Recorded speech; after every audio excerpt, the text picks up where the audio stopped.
జగిత్యాల జిల్లా కాంగ్రెస్ అధ్యక్షులు ధర్మపురి శాసనసభ్యులు ప్రభుత్వ విప్ అయినటువంటి మిత్రులు అడ్లూరి లక్ష్మణ్ కుమార్ గారు ముఖ్యంగా ఈనాటి సమావేశానికి జగిత్యాల జిల్లాకు సంబంధించి పర్యవేక్షకులుగా సమన్వయం చేయడానికి వచ్చేసిన మా మిత్రులు ఒక విద్యావంతుడు మేఘాల రూపం నుండి కాంగ్రెస్ పార్టీ దశాబ్దాలను సేవ చేస్తున్న కత్తి వెంకట స్వామి గారు, సోదరుడు అంజన్ కుమార్ కరీంనగర్ మాజీ కార్పొరేటర్, కరీంనగర్ నగర కార్యనిర్వాహక అధ్యక్షులు, వాస్తవానికి అత్యంత ఆప్తులు. నేను శాసన మండలి సభ్యులుగా పోటీ చేసినప్పుడు కాంగ్రెస్ ఉన్న కార్పొరేటర్స్ అందరూ కూడా నాకు సహకరించింది. ఆల్మోస్ట్ సహకరించి రిజల్ట్ ఇట్లా 4 o'clock వచ్చేసింది. నాకు 4 o'clock వచ్చి నాకు గ్రీటింగ్ చెప్పి all of them left and join to TRS except అంటే అప్పుడున్న పరిస్థితి ఏముండేదంటే కొంత భిన్నంగా ఉండేది చెప్పంటున్నా. పార్టీ అంటే ఒక కమిట్మెంట్ అనేది మనం గమనిస్తే చెప్పాను.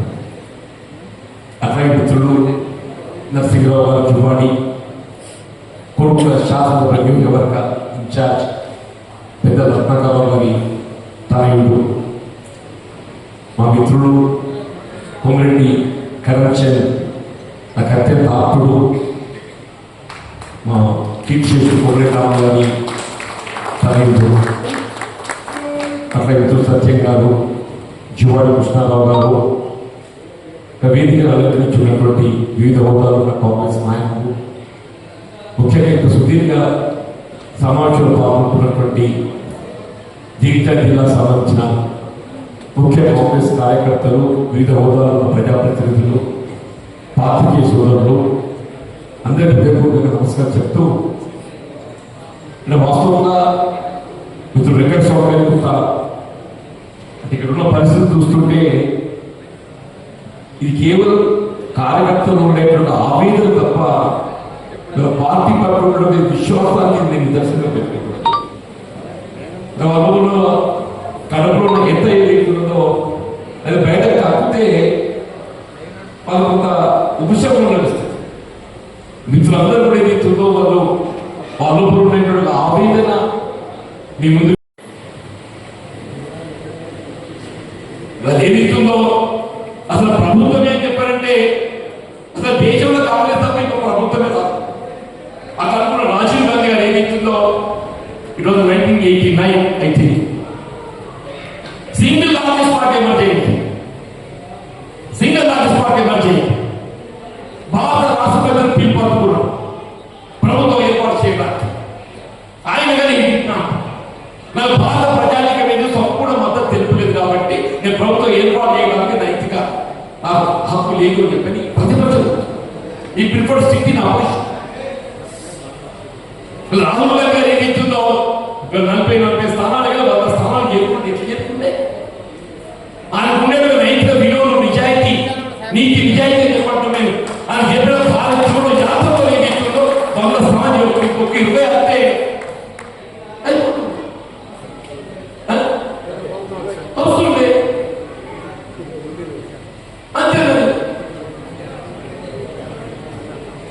అంటే ఏంటి? ఏ రాజకీయ పార్టీ కానీ నీతి, నిజాయితీ, నైతిక విలువలు ప్రధానం ఉన్నాయి. ఎవడో వస్తే ఎక్కువ చెప్పేది కాదు. కొన్ని పార్లమెంట్ ఎన్నికల్లో సరే అఫ్కోర్స్ ఐ లాస్ట్. జగిత్యాల నియోజకవర్గం వెళ్ళి కాంగ్రెస్ కు 76 వచ్చింది. మన పార్లమెంట్ ఎన్నికల్లో జగిత్యాల నియోజకవర్గం వెళ్ళి కాంగ్రెస్ కు 76 వచ్చింది. బీఆర్ఎస్ వచ్చిన 16 వచ్చింది. అందులో ఏంటి? ఆ 16 గొప్పడా, 76 గొప్పడా? 76 ఎక్కడ, 16 ఎక్కడ? ఆయన భగవంతుడైనట్టయితే అంత శూన్య స్థానానికి ఎందుకు పెట్టే? ఆయన భగవంతుడు 16 అంటే శూన్య స్థానం పోయినట్టే కదా.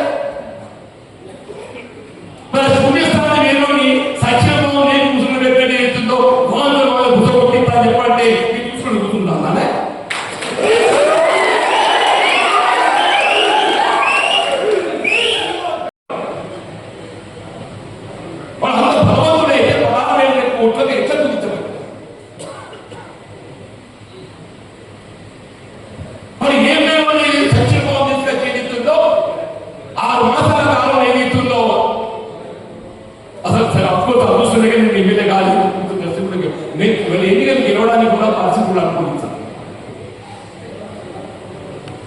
ఉత్తర తెలంగాణ మొత్తం ఏదైతుందో కొన్ని మత ప్రాతిపదికన ఓటు చీలి ఉత్తర తెలంగాణ ఏదైతుందో శాసనసభ కానీ పార్లమెంట్ కానీ మత ప్రాతిపదికన ఓటు చీలి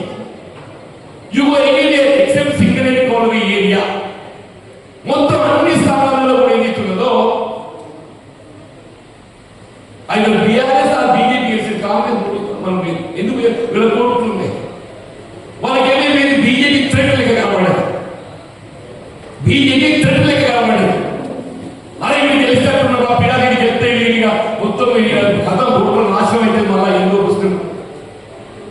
ఏం చేయాలి, వాళ్ళు గెలవద్దు, వాళ్ళు గెలవద్దని ఏం చేయాలి.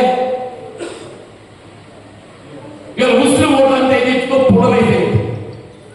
పోలరైతే ఏదైతుందో బీజేపీ నెక్స్ట్ ఆల్టర్నేట్ ఎవడు ఉండగలుగుతాడు, వాళ్ళకి అపీరెన్స్ టీఆర్ఎస్ మొత్తం ముస్లిం ఓటు అంతా పోలరైజ్ అయిపోయి ఏదైతే టీఆర్ఎస్ ముస్లిం ఓటు అంతా పోలరైజ్ అయి టీఆర్ఎస్ అవుతుందని చెప్పని హిందూ ఓటు అంతా బీజేపీ సింగిల్ సిచ్యువేషన్ అరెస్ట్ అంటే ముందు 4,000 ఓట్లు వచ్చినాయి వాళ్ళు బీజేపీకి. మొన్న ఎన్నికల్లో 42,000 అంట, 19లో 4,000 బీజేపీ, 23లో 42. నేను ఇంత బలమైన నాయకత్వం నాకు వచ్చింది 52, ఓన్లీ 10,000 డిఫరెన్స్. అంటే ఆ 42,000 ఏదైతుందో ఒక 20,000 దగ్గర 20,000 పరిమితం మనకి ఎంప్లాయీస్ సంబంధించినటువంటి ఒక వాళ్ళ టీఏలే కానీ ఇతర సమస్యల ఆ పరిష్కారానికి ఏదైతే కమిటీ వేసిండ్రు, ఆర్టీసీ కూడా ఏదైతుందో వాళ్ళ సమస్యలను కొంత పరిగణలో తీసుకొని వాళ్ళు కూడా ఏదైతుందో చర్చల ముందుకు వచ్చి వాళ్ళ సమయాన్ని ఉపసంహరించుకోవడం ఇవన్నీ ఏదైతుందో అంటే వారు బోల్డ్గా రాష్ట్ర ఆర్థిక పరిస్థితిని వివరించడం అని చెప్పడం తప్పదని చెప్పండి. సరే ఏదైతే ఇన్ని చేస్తున్నా కానీ ఏదైతుందో మనం ఆశించేటువంటి ఒక ఇమేజ్ ప్రజలను పొందలేకపోతున్నారు. నాకు మాత్రం సత్యం చెప్పండి, కారణం అది కార్యకర్తల్లో నిర్వహతన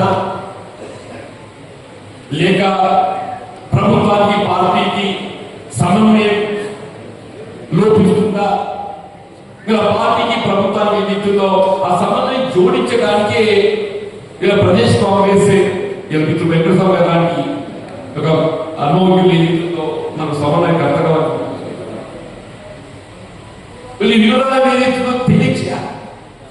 మొత్తం రాష్ట్రంలో 119 స్థానాలు ఉన్నాయి.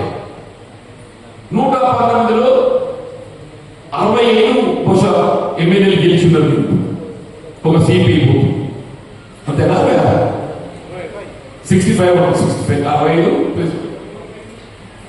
అంటే మారాంట్లో ఓడిపోయిన కూడా 54 మంది కూడా మారాంట్లో నర్సింగ్ అకౌంట్. ఇప్పుడు మీ 65 మందితోనే సరిపోదు ఆయన.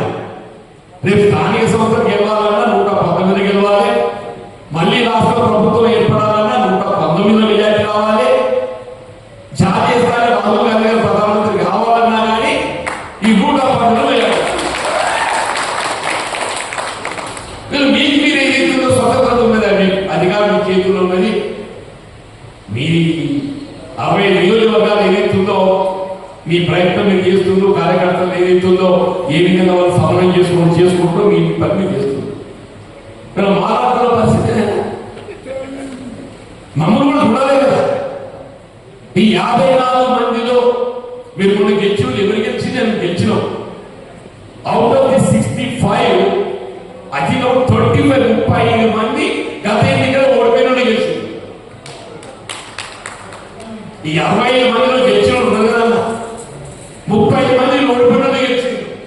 అని వాస్తవంగా వాళ్ళు ఓడినా కానీ నియోజకవర్గాన్ని పట్టుకొని కార్యకర్తల సమన్వయంతో ప్రజల సన్నిహితంగా ఉండడం ఏదైతుందో, ప్రజలు ఏదైతుందో అని ఓడినా కానీ ఏదైతే మమ్మల్ని పట్టుకొని ఉండడం అని చెప్పని ఈ లక్ష్మణ్ గారు కానీ సత్యం కానీ రాజ్ ఠాకూర్ గారు కానీ విజయ రమణారావు కానీ మా రామపల్లి సత్యనారాయణ కానీ మా మిత్రులు పొన్న ప్రభాకర్ కానీ ఆది శ్రీనారాయణ కానీ మీరందరూ ఎందుకు ఓడినప్పుడు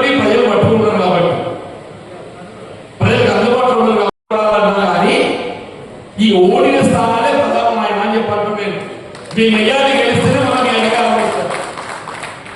అది ఏ ప్రభుత్వం కానీ చెప్పాడుతుంది. యాంటీ ఇన్కంబెన్సీ ప్రభుత్వం వ్యతిరేకత అనేది ఒకటి, దానికి తోడు సానుభూతి అయ్యో పాపం అనేది కూడా ఇంకోటి జోడిస్తుంది. ఎన్నికలు గెలవడానికి ఎప్పుడు నేను ఏది ఇస్తుందో నేను 6 సార్లు ఎమ్మెల్యే గెలిచిన 5 సార్లు ఓడిపోయింది. 6 సార్లు గెలిచిన 5 సార్లు ఓడిపోయింది. 2009లో నేను అభివృద్ధి అని చెప్పంటే మన బహుశా అనుకుంటాను ఉమ్మడి రాష్ట్రంలో నేను ఎప్పుడు చెప్తాను అభివృద్ధి అనేది 2 రకాలు ఉంటాయి. ఒకటి సాధారణంగా జరిగే అభివృద్ధి రొటీ, ఇంకొకటి ఏదైతుందో ప్రత్యేకంగా ఏదైతుందో మనం చేపట్టబడ్డ అభివృద్ధి. ఆ రొటీ అభివృద్ధి ఏదైతుందో నాకు రోడ్డు మంజూరు కావడం, పంచాయతీరాజ్ డిపార్ట్మెంట్, ఇవాళ డ్రింకింగ్ వాటర్ ఇవన్నీ రొటీ అవుతుంటే ఇవి జరగవలసిందే. ఇవాళ ఆనాడు ఏదైతే 2004-9 మధ్య కాబట్టి రత్నాకర్ వారు మంత్రి, నేను మంత్రి, ఇద్దరు మంత్రులు లేదు. మీరు నిజంగా అభివృద్ధిలో పోటీ పడమని చెప్పారు. నేను కేసీఆర్ గారి మీద పార్లమెంట్ పోటీ చేయాలని చెప్పని రాజశేఖర్ గారు సూచించినప్పుడు నేను జేఎన్టీయూ కళాశాల మంజూరు కావాలని ఆఫ్టర్ కూకట్పల్లి ఏదైతుందో జేఎన్టీయూ కళాశాల బయటకు వచ్చింది. వీళ్ళ కొండగట్టు నాచుకు అప్పుడే బయటకు వచ్చింది, అంతా రాలేదు. దాని తదుపరి ఏదైతుందో మళ్ళీ అగ్రికల్చర్ కాలేజ్ కేవలం రాజేంద్ర నగర్ ఉందని చెప్పంటున్నా, అది బయటకు వచ్చింది. ఎప్పుడు వచ్చింది? మళ్ళీ మేము పురాసన ఏదైతుందో వ్యవసాయ కళాశాల ఏర్పాటు చేయాలని చెప్పని భావించడం. పెద్ద రత్నగర్ వాళ్ళు కూడా నాతో పోటీ పడ్డారు. ఇద్దరు వారు ఏదైతుందో జీవన్ దగ్గర మీరు ఆల్రెడీ చేతి కళాశాల ఏర్పాటు చేసిండ్రు, అక్కడే మీరు అగ్రికల్చర్ కళాశాల ఏర్పాటు చేస్తారు. మరి వాళ్ళ కూడా కోరుట్ల నా దగ్గర కూడా అభివృద్ధి అయితే ఇద్దరం పార్టీలో పక్కన ఉన్నాం. మరి వాళ్ళ దగ్గర అభివృద్ధి అవుతున్నప్పుడు ఏదైతుందో నా దగ్గర కూడా కూలికి వస్తుంది కదా అని నా వ్యవసాయ కళాశాల ఏర్పాటు చేస్తే మనం జగించాలో రత్నాకర్ గారు పట్టుబట్టి ఏదైతుందో కోరుట్లలో పశువైద్య కళాశాల వెటరీ కాలేజ్ ఏర్పాటు చేసింది. అంటే 4 కోట్లు వెటరీ కాలేజ్ ఇస్ నాట్ పాసిబిలిటీ. పులాసలో వ్యవసాయ కళాశాల ఏర్పాటు చేయగలిగడానికి కావాల్సిన మౌలిక సదుపాయాలు అక్కడ ఉన్నాయి. కానీ కోరుట్లలో వెటరీ కాలేజ్ ఏర్పాటు చేయడానికి కావాల్సినటువంటి ఏ సదుపాయం కూడా లేదు. కేవలం రత్నాకరరావు గారి పట్టుదలతో మాత్రమే